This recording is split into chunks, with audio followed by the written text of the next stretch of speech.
control that can keep us from the love of the Father.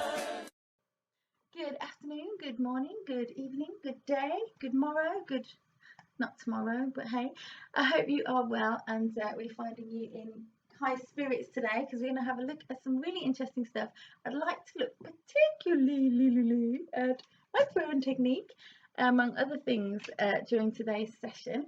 But first off, we're going to look at resonances in our vocal warm-ups and resonances in how we are positioning and singing, so that we are making sure that we are supporting to the best of our ability in creating the best sound that we are capable of. So before we start, I'd like you to think about putting a tennis ball just between your chin and your throat here. So you've got something there just to keep you in the right position. You don't want your chin to drop too low. You don't want your throat to be stretched. You don't want your chin to be too high. Just keeping that nice position. If you have tennis balls and you want to have a competition later, feel free to see who can hold the tennis ball there for the longest. But we won't do that just now because we've got too many things to cover. Right, so starting off with your good posture. Okay, feet shoulder width apart, shoulders nice and relaxed, chin level with the floor. Okay, so we're going to do our warm up as per usual. Shake your right arm 8 times above your head, or left, doesn't matter which side you start on really. Opposite side, right leg, left leg, 8 times, and 4, 4, 4, 2, 2. Chin on your shoulder, lovely big stretch. You're going to use your throat to sing. We need to open it up and be ready. Back to centre, chin on your shoulder, nice big stretch. Back to centre, chin on your chest. Back to centre, chin up. Good stretch. Bring your shoulders up to your ears, drop them down, roll them backwards, roll them forwards. Lean to one side, breathe out all the air that's in your lungs. Take a deep breath in, filling half your lungs with air. Back to centre. Lean to the other side, breathe out all the air that's in your lungs. So you'll notice we always start, deep breath in, physical first, breathing second, and then onto your voice. So we're gradually working towards singing, warming you up very carefully so that you're not causing any strain or damage to your voice. We do our obligatory pirouette there. It's not a pirouette. My friends who are dance teachers would probably tell me off for that. Hey, we're not doing dance right now. Deep breath in. Now I want you to push the air out, this time creating a shape. So we're going to push the air out to a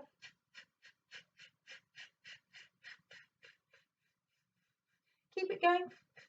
Use that diaphragm muscle there.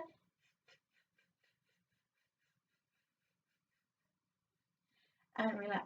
So it's all about control. Now we tried a little exercise with a candle a couple of weeks ago. Let's try that one again. So imagine you've got a candle just in front of your mouth there, just enough distance for you to let the air out really controlled and gradually, so that the candle does not blow out or flicker. Okay, so we're going to take a deep breath in, filling your lungs across the bottom, nice big deep intake of breath, shoulders nice and relaxed, rib cage widens, and let the air out to a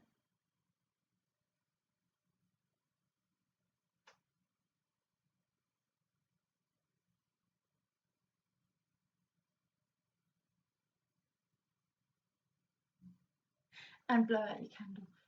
Okay, excellent. Right, okay, so we've done a little bit of breathing, bit of physical. So next up, we should be just about ready to get into our voice today. What I'd like you to have a think about is your vocal resonances. So some people find they have quite a nasal sound, and you're projecting through this part of here. Some singing tutors will refer to that as a mask, and that's an aimed for part when you're projecting your voice. If you're musical theatre and things, you're often projecting through this mask and controlling that sound, which is another technique for preventing strain, so that we're using that twang, that twang shape that we've talked about previously, and sending that sound through the front of your teeth or through this nasal section here. Often people will complain if they think they sound a bit too nasally. You can sound a little bit in a way that you don't particularly want to. Now the key thing is that you know exactly what you're doing with your voice and you're adjusting it so that you're happy with the end result. Okay, so we're going to have a little play with that. I want you to have a little yawn Make sure the roof of your mouth is nice and high, so that softer palate at the back of the roof of your mouth is nicely raised so that you're creating lots of space for the sound to bounce off the roof of your mouth. Nice and raised. And can you say AEIOU? Let's try that together. So your 5 vowel sounds, 2, 3, and AEIOU. Okay, you can hear that's a lovely rounded sound. What I want you to do now, give me a big cheesy grin. Let's have a go at sending that sound through this mask. AEIOU. Okay, let's try that together. Not meant to sound too pretty right now. 2, 3. AEIOU. So effectively, you're aiming for something kind of between the two. AEIOU. Okay, and using your face to help you pronounce. Okay, so let's try that together. AEIOU. So nice high raised roof of the mouth. And sending that sound through the mask at the front of your face here. Lovely stuff. Okay, now we're going to use our chopsticks and make sure we're pronouncing nice and widely. So AEIOU. So make sure your mouth is moving just outside the chopsticks so that your face is moving just enough to ensure that your diction is nice and clear. 2, 3, and AEIOU. Lovely. Okay. The other thing to think about. If you imagine you were receiving a phone call and you couldn't really hear very clearly because maybe somebody's got a bag of peas and they're crackling the sound, or it's a bad line, one or the other. We need to really think about that diction and that resonance and that pronunciation of words. And one way of doing that, obviously, we've mentioned our chopsticks, okay? So we're going to try using those chopsticks and saying the word Popocatépetl. Okay, so Popocatépetl is the full word there. So let's try that together. 2, 3, and Popocatépetl. Good. Now there are 2 different words here. One is the name of a cat, and the other is the name of a volcano that we found in South America. Okay, so it's Popocatépetl, Popocatépetl. So it's slightly different emphasis on different parts of the word. Okay, so we're going to do Popocatépetl. Let's try that together. 2, 3. Popocatépetl.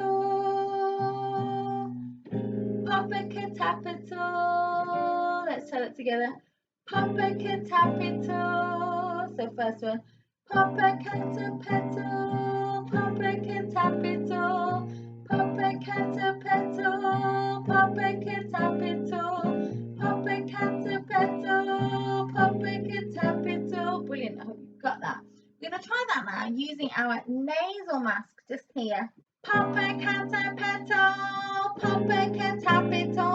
Okay, we're going to move that resonance now. We're going to have a little yawn, raise the roof of our mouth, and we're going to use ooh lips. Okay, so we're going to Popocatépetl, Popocatépetl. Try that together. 2, 3. Listen to the difference.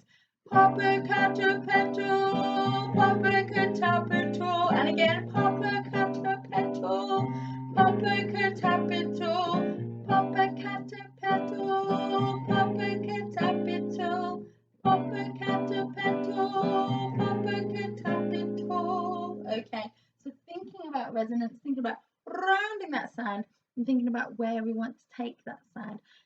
Enjoy. Take care. See you next time. Bye.